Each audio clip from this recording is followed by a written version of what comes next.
Is it just stress or something deeper? The real difference between worry and GAD. Hey everyone, welcome back to the channel. I'm Zachy, and today we're diving into a topic that a lot of us have felt but might not always recognize for what it is.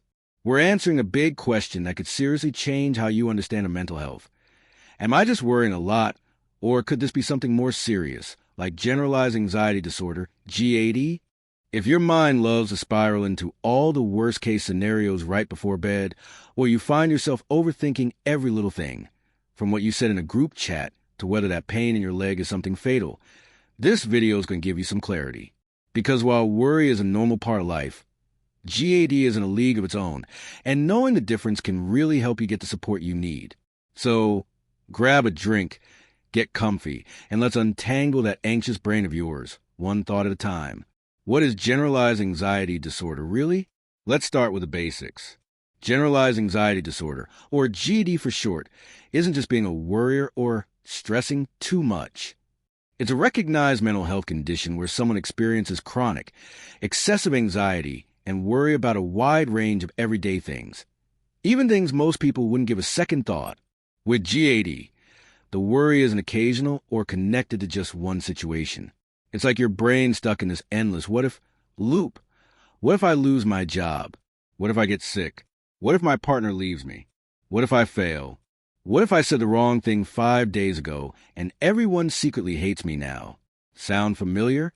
That's the exhausting mental chatter GAD brings. It doesn't just affect your mind either.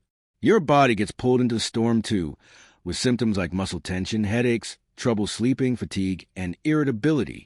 GAD can feel like you're always bracing for something bad to happen, even if you can't quite explain why.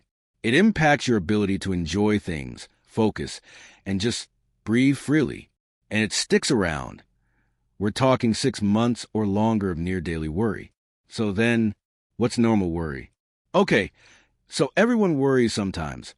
That's just being human. Life throws curveballs, and our brains are designed to react. If you've got a big presentation, a tough decision, or a relationship issue, feeling a bit anxious is totally expected. But here's the difference.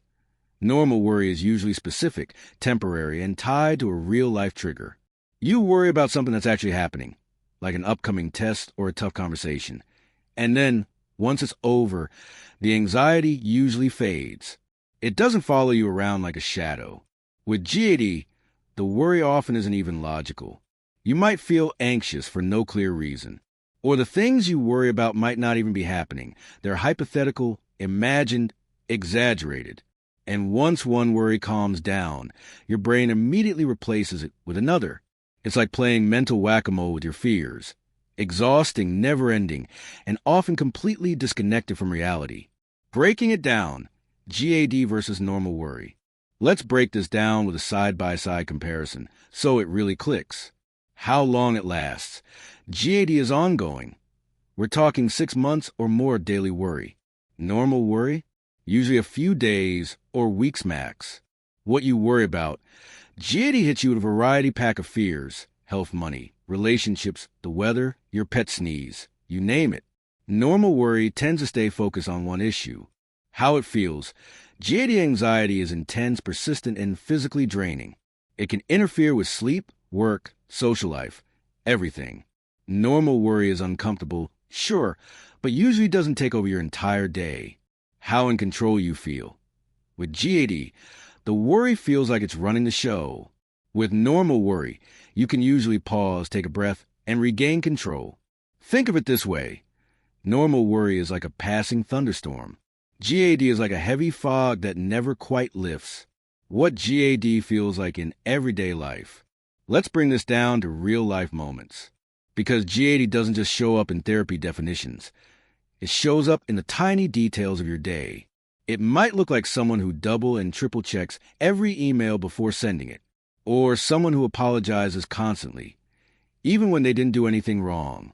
It's the person who replays conversations in their head on loop, convinced they said something dumb, or who avoids relaxing because they feel guilty for not being productive.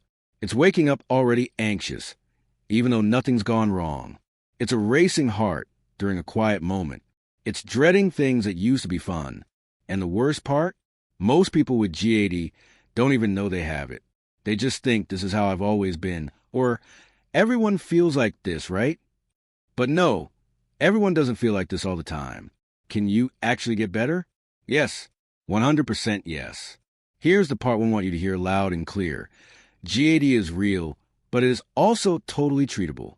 You don't have to live like this forever. One of the most effective treatments is cognitive behavioral therapy, or CBT.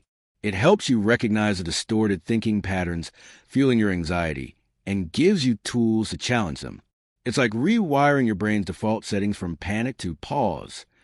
Medication is another option, especially if your anxiety is interfering with your ability to function day to day. There's no shame in taking medication to help balance things out. In fact, for many people, it's life-changing. Then there are things you can do daily: practicing mindfulness, exercising, getting enough sleep, reducing caffeine and alcohol, journaling, or even just getting outside for some sunlight and fresh air. These small changes build momentum, and momentum leads to healing. And honestly, talking to someone, a therapist, doctor, or even a trusted friend, is a huge first step. You are not a burden. You are not weak. You're someone dealing with a mental health condition, and you deserve support. Final thoughts. You're not broken, you're human. Look, anxiety is common, and GAD is more common than you might think. You're not alone in this, even if it feels like you are. And having GAD doesn't mean you're broken, overly sensitive, or dramatic. It just means your nervous system has been set to high alert, and you need some help dialing it back. There's so much power in understanding what's really going on in your mind. And if this video made you go, wait, that sounds a lot like me, then please take the next step. Talk to someone. Read more. Ask questions. You're allowed to seek peace. You don't have to just live with it. All right, friends, that's it for today's video. I hope this helped you understand the real difference between everyday worry and generalized anxiety disorder. If anything I said resonated with you, please give this video a thumbs up. It helps more people find this kind of content when they really need it. And if you're into honest conversations about mental health, self-awareness, and personal growth, make sure to subscribe to the channel right here at Zacaprat. We got so much more to talk about. Thanks for hanging out today. Take care of your brain, be kind to yourself, and I'll see you in the next one.